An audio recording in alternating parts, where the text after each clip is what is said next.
Hello, my name is Joshua Skula, and today I'm presenting my business policy project on Sony. Let's begin. So, what is Sony? Well, Sony, to put it simply, is a Japanese media and tech company that specializes in products such as TVs, phones.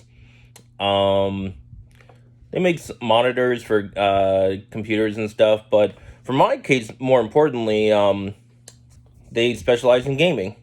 I'm a gamer, and I will probably be talking a lot about gaming when it comes to this company.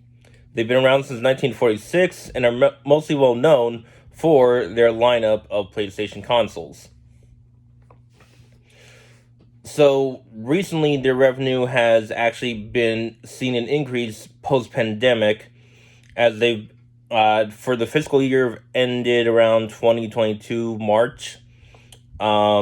They have earned over 1.6 billion in terms of just revenue in general, much better than last year, which is 55% increase. Given it was the pandemic and all. Stockholders, their top three stockholders are Prime Cap Management, Aristotle Capital Management, and Alcon. I hope I'm pronouncing that right. Capital Management.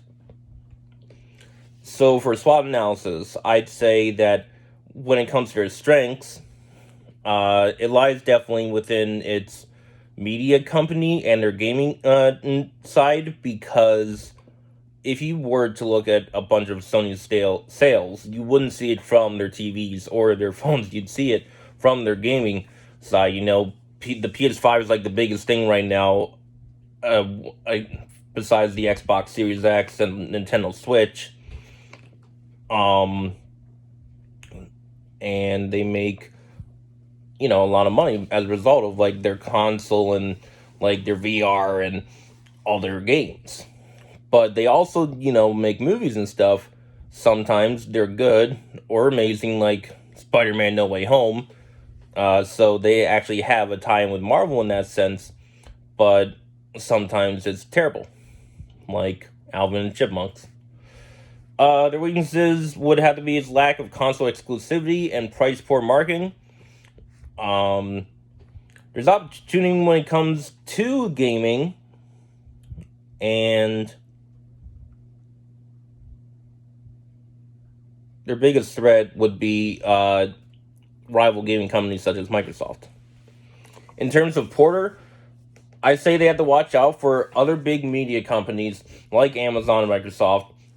They have to be wary of new companies that are starting to get a footing in these respective fields, like Stadia's getting a lot of attention.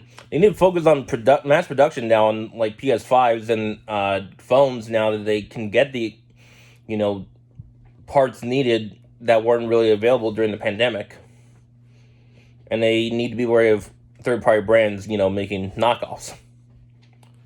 When it comes to their value chain, it's not really like a customer requests something and then they make it. It's more that, they will mass produce what they need to. So despite having like limited production, they will mass produce PS5s and stuff in order to meet the demands of the public.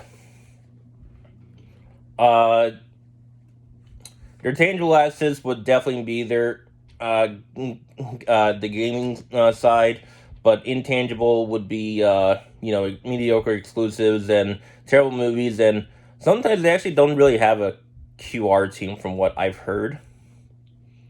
They're really just stuck in they're in a maturity stage right now, but they're just kind of stuck in like the growth and decline stage. Sony did bomb the box office recently with their movie Morbius. It's Morbin time and all that, but people will still pay to see them, and the board of directors sees that, so they will continue to make money and decisions based around people's going to see these movies and stuff.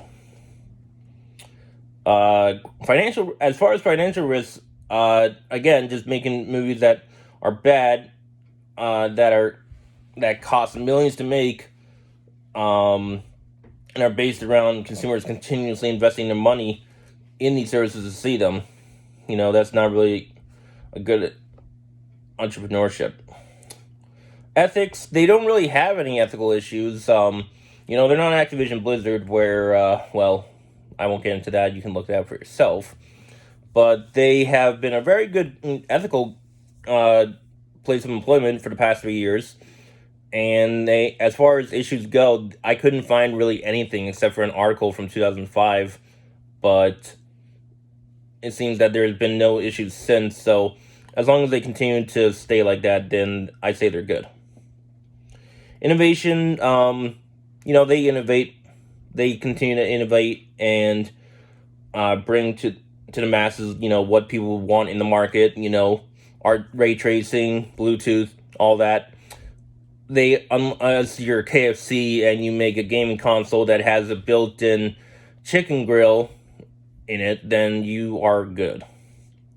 And for the future, I'd say, just keep doing what they're doing because they're doing a good job with everything, except for when it comes to their market, their gaming market, I think they should work on console exclusivity titles, and they should, work on those movies they make, Sometimes they're good, but that's usually when they're working with another company. When they're on their own, and they should just scrap movies altogether at that point. But yeah, they're doing amazing, and that's all I can really say about Sony. And that's my presentation. Any questions, just let me know, and have a great day.